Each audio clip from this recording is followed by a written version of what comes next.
The Americans are here, and they sure know how to put on a show. 193 was the previous highest total by an associate side in any men's T20 World Cup game. Canada went one better in the first innings of this World Cup, but then USA went even better and with 14 balls to spare. They trumped over their neighbouring rivals and their fellow T20 World Cup debutants to give us a cracking start to the 2024 Men's T20 World Cup in the Caribbean and the USA. On Maruti Suzuki Arena presents ESPNcricinfo Timeout. We look back on the opening night of the 2024 World Cup with Aaron Finch joining us from Dallas. Finchy, thank you so much. Pleasure having you with us for our World Cup coverage. How was that opening night? It was a great opening night. I think it lived up to the expectation. I think the Canadians did a lot right throughout the match, but that partnership, Aaron Jones, he was unbelievable. He was scratchy in his first 5 or 6 balls, but then he just went into overdrive and showed his class, and that was just a brilliant display of T20 batting. Yeah, it is that 9th over of the chase where the game turned on its head. You thought Canada were in the driver's seat. USA 48 for 2 at the end of 8. ESPNcricinfo's forecaster gave them less than a 6% chance of winning, but that's when Aaron Jones turns up. Now, this is a guy with a T20I career strike rate of 104, but then he starts smashing it into orbit. How good was that? It was unbelievable. He really took it upon himself, I guess, in that 9th over to take on the Canadians. And once he got in, a little bit of dew did come down, so that'll be something to keep an eye on over the next couple of games, particularly in Dallas. And he was just hitting him out of the park. 10 sixes.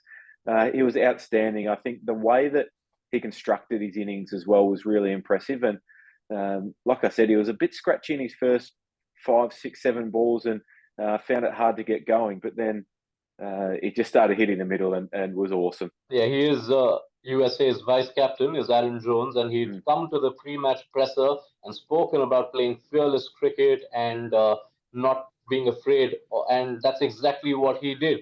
He'd only hit 13 sixes in 24 T20I innings before this, but if ever you walk the talk, this was it. Absolutely, it was. And it was interesting to note that I spoke to Corey Anderson before the game. I was just out in the middle having a look at the wicket, and he said that he could sense that the USA boys were really nervous going into the game. I think there's one thing to play a bilateral series against Canada and have beaten them quite consistently, to win a series against Bangladesh, but then to turn up to a World Cup for the first time for all of them bar himself. There was just a real edginess to how they were in the lead up to the game. So to see them get the job done and so convincingly in the end, like you said, after 8 overs, they were only going at 6 and over. The required rate had crept up above 12. And then to get it done so convincingly was really impressive. And they showed that they can take it up to the best sides. And a word on Andreas Gous, who was Jones's partner through that carnage. 131 in 9 overs they added, which is the fastest for any century stand in men's T20 World Cup history. Yeah, that was a really impressive partnership, and they both fed off each other really well. I think they it wasn't like one got going and the other just fed them the strike. They were both going quite consistently, and I guess that's where the game of T20 has probably slightly changed over the last maybe 2 years. That there's no more guys just knocking around, getting their partner on strike. It's both guys going really hard. And then when a new guy comes to the crease, it's about them putting the opposition under as much pressure as quick as you can. So that was a really good display. I thought at the halfway mark that with the US only ever chasing 169, I think was their previous highest ever chase. And that was recently against Canada, that they might struggle a little bit. And they did play a little bit of nervous cricket at the start, obviously going 2 down reasonably early, but pretty clinical display overall. Yeah, and now on the other side of it, Canada, having been in the driver's seat in the ascendancy for 28 overs of this contest, it just went down south from there. Nikhil Datta's 9th over starts with a no ball, goes for 19, and the wheels just came off after that. Lots of drop catches, lots of no balls, and dew playing its part as well. Yeah, a little bit. And it looked like a side that wasn't confident that they knew how to win when the going got really tough. And I guess it was an inexperienced team. Both were in World Cups, obviously making their debut, all besides Corey Anderson.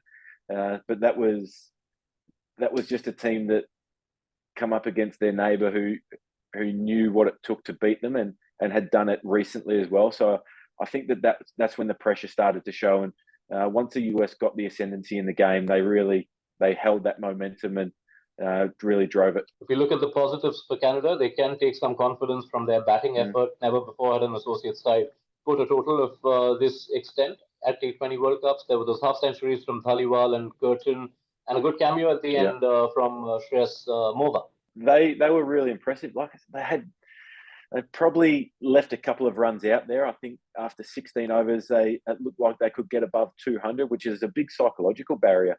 So they should take a lot of positives out of this. So they're a team who are well and truly on the way up, and I think they're 23rd ranked in the world, maybe 24th. But for them to put up as good a show as they did for as long as they did was really impressive. So they should be proud of that effort. And just give us an overall sense of the occasion and the atmosphere. USA hosting a World Cup, playing in a World Cup for the first time. What was it like in and around Dallas?